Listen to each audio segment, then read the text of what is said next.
आपल्यासोबत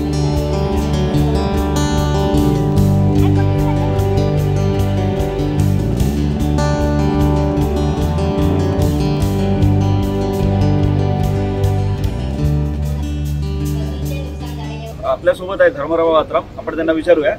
राजकीय घडामोडी, विधानसभा निवडणूक आता जवळ येत आहेत, वेगवेगळ्या घडामोडी घडत आहेत। अजित पवार यांनी जनसन्मान यात्रा काढली आहे। या यात्रेच्या माध्यमातून अजित पवार स्वतःची प्रतिमा बदलण्याचा प्रयत्न करत आहेत का पक्षाची प्रतिमा, असं दिसतंय, काय म्हणाल? नाही, असं काहीच नाही। प्रतिमा त्यांचं आहेच, कारण की आजपर्यंत त्यांनी 10 बजेट या राज्यामध्ये त्यांनी दिलेलं आहे, या महाराष्ट्र राज्याला। आणि त्यांच्या प्रतिमा म्हणजे त्यांचं चांगलंच आहे, परंतु त्यात जर आमचे साहेब आहेत, राष्ट्रीय आपला नेता पवार साहेब, त्यांनी जर पहिले लक्ष दिलं असतं, त्यांना डावललं नसतं, तर मला वाटते की ते आज त्यांच्या प्रतिमा आणखीन वर गेलं असतं। अजित पवार हे राज्याचे मुख्यमंत्री कधीच झाले असते असं वाटतं का तुम्हाला? शरद पवारांच्या दुर्लक्षामुळे अजित पवार मुख्यमंत्री होऊ शकले नाही, ही खंत कुठेतरी राष्ट्रवादीच्या अजित पवार गटाच्या नेत्यांना आहे का? बरोबर आहे, कारण की मला स्वतःला खंत आहे, कारण की मी साहेबांसोबत जवळजवळ 45 ते 50 वर्षापासून मी त्यांच्यासोबत आहोत। आणि ज्या प्रकारे अजितदादाला 4दा मुख्यमंत्री होण्याची वेळ आली होती, 4दा ते कुठे ना कुठे त्यांना ब्रेक लावण्याचं काम त्यावेळी आपले पवार साहेबांनी केलं। हे फार म्हणजे दुर्दैव आहे की आपण ते मुख्यमंत्री म्हणून त्यांना पाहता आलं नाही, परंतु पुढे येणाऱ्या निवडणुकीमध्ये महायुतीचं सरकार येईल, त्याच्यामध्ये ते आपला मुख्यमंत्री म्हणून अजित पवारच राहणार आहे। महायुती म्हणून निवडणूक लढत असताना अजित पवार हे मुख्यमंत्री पदाचा चेहरा असतील का? चेहरा कोणता चेहरा नाही, महायुतीचा चेहरा एकच आहे की आपले एकनाथरावजी शिंदे मुख्यमंत्री आहेत, त्यांच्या नेतृत्वाखाली आपण इथे इलेक्शन महायुतीचं लढणार आहोत। आणि त्या दृष्टिकोनातून निवडणूक झाल्यानंतर आमचा राष्ट्रवादी काँग्रेसचे नेते अजितदादा पवार हे मुख्यमंत्री बनतील असा मला विश्वास आहे।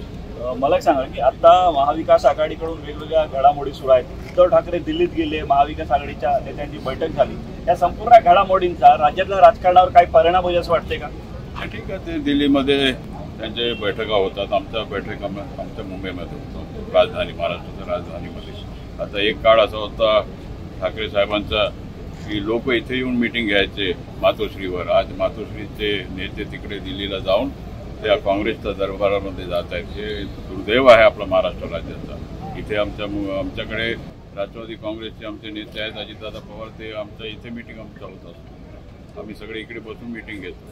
आता अशा प्रकारचं आता वातावरण बदललेलं आहे। आता आज आपण 2-3 दिवसात पाहतोय की अजित पवार राज ठाकरे यांची एक वेगळी यात्रा सुरू आहे आणि राज ठाकरेंच्या याच्यावर बीडमध्ये काल दगडफेक झाली, त्याच्यावर राज ठाकरेंनी असं वक्तव्य केलेलं आहे की यामागे उबाटाचे काही लोक आहेत आणि शरद पवार गटाचे काही लोक आहेत। त्याच्यामध्ये काय मी प्रतिक्रिया देऊ शकत नाही, कारण की मी काय असा प्रकारचं मी ऐकलेलं नाही आणि टी व्ही पाहण्याकरता मला दिवसभरामध्ये वेळ सुद्धा काल भेटला नाही। मी आमच्या आदिवासी दिवसाच्या कार्यक्रमामध्ये भरगत कार्यक्रमामध्ये होतो आणि त्या दृष्टीने हे चुकीचं आहे, कुठे ना कुठे आपण दगडफेक करून काय बरोबर होणार नाही, कारण की आपण लोकशाहीमध्ये आहोत, लोकशाही मार्ग आहे आपल्याला, त्या मार्गातून जर आपण आपला विचार आपण व्यक्त केला तर ते सगळं प्रसार माध्यमाच्या माध्यमातून जाते। विदर्भात आपण अजित पवार गटाकडून किती जागांवर दावा केला जाणार आहे? आम्ही महत्त्वाचा या विदर्भामध्ये आम्ही 20 जागाची मागणी आपण करत आहोत। राज्यामध्ये 90 जागा आपण लढायचा असं आमचा मागणी आहे, परंतु जेव्हा महायुतीमध्ये बसल्यानंतर आमचा एकच आहे की जास्तीत जास्त यावेळी जागा, कारण की मागच्या वेळी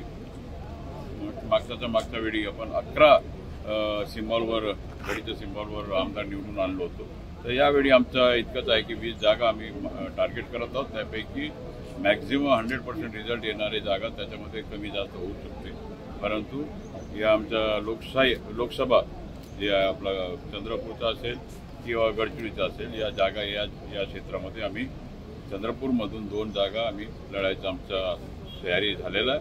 आणि या गोंदिया जिल्ह्याच्या 1 सीट म्हणजे ते 1 किंवा 2 सीट त्याच्यामध्ये आपलं आदिवासी राखीव जे सीट आहे ते आम्ही लढणार आहेत। आणि त्याच्यानंतर आपण असलेलं जे गडचिरोलीमध्ये 2 जागा आम्ही लढायचं आमचं तयारी आहे। आता आपण जर बघितलं तर महाविकास आघाडी विरुद्ध महायुतीमध्ये विशेषतः शरद पवार गटांकडनं अजित पवार गटाचे आमदार ज्या ज्या ठिकाणी असतील त्या ठिकाणी कडवं आव्हान देण्याचा प्रयत्न सुरू आहे. त्या दृष्टीने त्यांनी उमेदवार घोषित करायला सुरुवात केलेली आहे. काय वाटते की अजित पवार गटाला सगळ्यात मोठं आव्हान कोणाकडून राहील? नाही, आव्हान कोणाकडूनच आम्हाला नाही आहे. महायुती भक्कम आहे, मजबूत आहे. आणि इतका चांगला न्याय देणारा बजेट अजितदादा पवारांनी दिलेला, महिलांकरता, मुलींकरता मोफत शिक्षण, शेतकऱ्यांकरता 0 पासून तर 7.5 हॉर्स पॉवरपर्यंत माफ, अशा प्रकारचं क्रांतिकारक बजेट. आणि मुलांकरता 6,000, 8,000, 10,000 अशा प्रकारचं सुद्धा घोषणा झालेलं आहे. तर आता लोक ते भूलताबाला तर बळी पडणार नाहीत. संविधान काय बदलण्याची आम्हाला काय आवश्यकता नाही. आणि मोदीजी जोपर्यंत आहेत तोपर्यंत आपलं संविधान काय बदलणार नाही. हे लोकांना दिशाभूल केले 15 वर्षापासून तेच रटल्यामुळे यांना लोकसभेमध्ये थोडाफार फायदा झाला. आता त्यांचा जे काही आकडा, डबल आकडा आहेत, मला वाटतं सिंगल आकड्यावर हे तिन्ही पक्ष येतील. राजकीय घडामोडींवर धर्मराव आत्राम यांनी आता भाष्य केलेलं आपण ऐकलेलं आहे. महेश तिवारी, न्यूज 18 लोकमत, गडचिरोली.